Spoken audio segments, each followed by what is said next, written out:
I was just watching. We have big news on Cuba, as you know, with the indictment of Castro.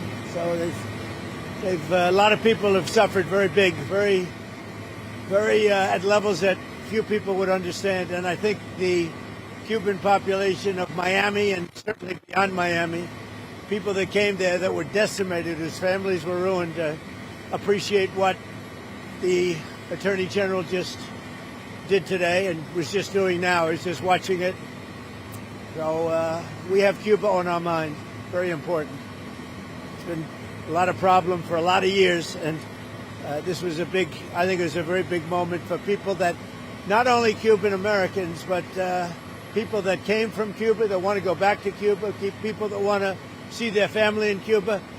I think this is a very big day, very important day. They supported me to the nth degree. They supported me at levels that nobody's ever seen before. And so I think it's a very important moment. Mr. President? What happened, Mr. President? Say it? What's coming next for Cuba? Well, we're going to see. It's a failing nation. You see that. It's falling apart. They have no oil. They have no money. It's a failing nation, so I just can't tell you that. But we're there to help. We're there to help the families, the people.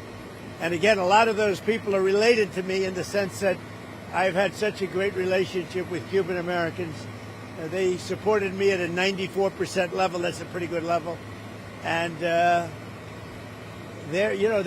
relatives are there. So we got to, on a humanitarian basis, we're there to help. Mr. President was there last week. Yeah. Can you talk about that at all? Well, we have a lot of people there. We had CIA there. We have Marco is there. Marco's parents, as you know, were from Cuba. So we have a lot of expertise in Cuba, and it's not going to be like the biggest thing we've ever done, but I will tell you, to a lot of people, it's going to be one of the most important. They've been looking for this moment for 65 years. So we'll see what happens. But we're going to, in the meantime, we're going to have to help them out. They have no way of living. They have no food. They have no electricity. They have no energy at all. But they do have great people. There are a lot of great people. I mean, I have so many Cuban friends in Miami, mostly in Miami and Florida, and they're unbelievable people. They're unbelievable entrepreneurs, and they'd like to go back. I think hopefully they're going to want to live here, but they want to go back. Maybe they'll invest. We'll see what happens. But we're freeing up Cuba. Mr. President, how much longer do you anticipate the embargo having to be in place on Cuba? We'll see. We'll be announcing it pretty soon. Are all items on the table here, Mr. President? Should we expect any escalation here, or should they expect... With Cuba? Yes. No. You won't. There won't be escalation. I don't think there needs to be. Look, the place is falling apart. It's a mess, and they've sort of lost control. They've really lost control of Cuba.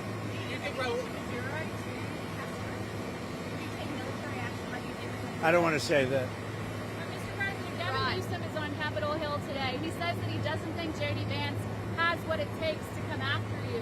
What's your response to that? Who said that? Gavin Newsom. He said it doesn't have what? He says that the era of Trump ends with you, and that J.D. Vance doesn't have what it takes to come after you. Well, look, we've done a lot, and J.D.'s very talented. He's a smart guy. He'll do very well if it's J.D. We have a lot of very talented people. So I think hopefully we're going to leave something that's going to be real easy to run. We're doing a lot. We're doing a lot, and J.D.'s a very talented guy. Is Iran have to respond? After you said yesterday you're about an hour away from making a decision, where does that stand today? Have you heard anything from them? It's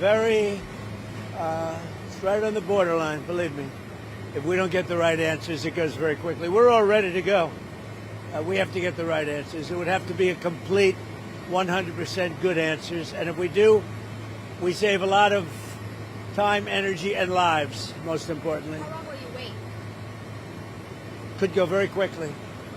Or a few days. It could be a few days, but it could go very quickly. Iran is a defeated nation. We're dealing with some people, and actually, I must tell you, we're dealing with some very good people. We're dealing with people that are, I think, far more reasonable than the people that are really no longer with us. We're dealing with some people with talent, with good brain power, and we're pretty impressed by it. So hopefully those people will make a deal that's going to be great for everybody. Are you getting tired of the But back and I forth? don't know. I don't. Do I get what? I never. Tired of the back and forth? I never get tired. But what I like to do, if I can save war by waiting a couple of days, if I can save people being killed by waiting a couple of days, I think it's a great thing to do. What's your message to him? The late night host Stephen Colbert, it's his last show after being such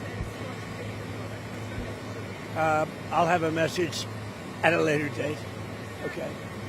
Sir, on Iran, did the U.S. offer Iran oil sanctions relief during the peace talks, as Iranian TV has reported? No, I haven't heard that. No.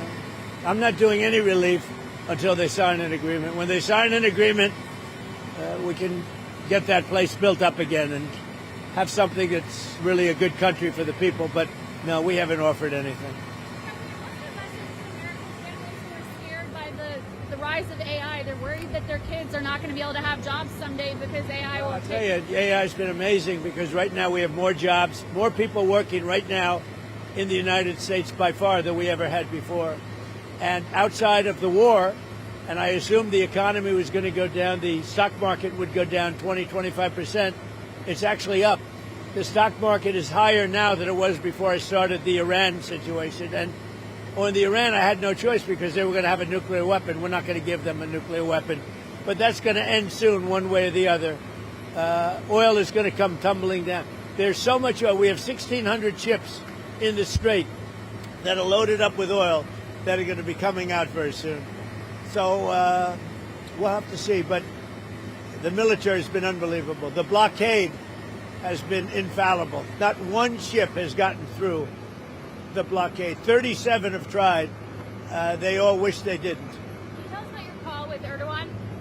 Yeah, I had a very good call with President Erdogan, and pretty standard. We have a very good relationship. Isn't it nice that I have relationships with some very tough people? He's a tough guy, and but I have a relationship with him that nobody else does. He's actually done a good job. He's been, I think very much of an ally. Some people would doubt that, but I think he's been a great ally, and his people respect him. His people respect him a lot. Mr. President, response to people that are critical of your settlement over your IRS case about the tax now that you can't be prosecuted for tax? Yeah, well, what happened is I was suing IRS for a lot of different reasons. One of the reasons is they released my tax returns, which they're not allowed to do. Now, they showed I pay a lot of tax. I may even release my current returns because they show I pay a lot of money. But they're not supposed to do that. They were in lockboxes as president. And they released them. And a certain firm released them, which was, I guess, a private firm. But it released them to a lot of the fake news. And the fake news went, and you're just not allowed to do that. And many other things happened. So I released them from the lawsuit, and I guess they made a settlement of some kind. I wasn't involved in the settlement. I could have been involved, but I didn't choose to be. So they made a settlement. Also, the anti-weaponization of people. I mean, people were destroyed. They went to jail. Their families were ruined. They committed suicide. All the Biden administration and the Obama administration, both of them. I mean, the Obama administration started it. The Biden administration was horrible in terms of what they've done to people is incredible. And we're reimbursing those people for their legal fees and for their costs and for anybody involved. But they destroyed people. People committing, I read the other day, a person committed suicide over it. They went, it was the most violent thing I've ever seen in politics, what they did.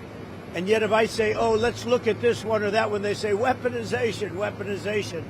What they did in terms of weaponization will never be allowed to happen in this country again. So we think that we think that anybody involved in that process should partake. And you're talking about peanuts compared to the value. It destroyed the lives of many, many people. Thank you very much, everybody.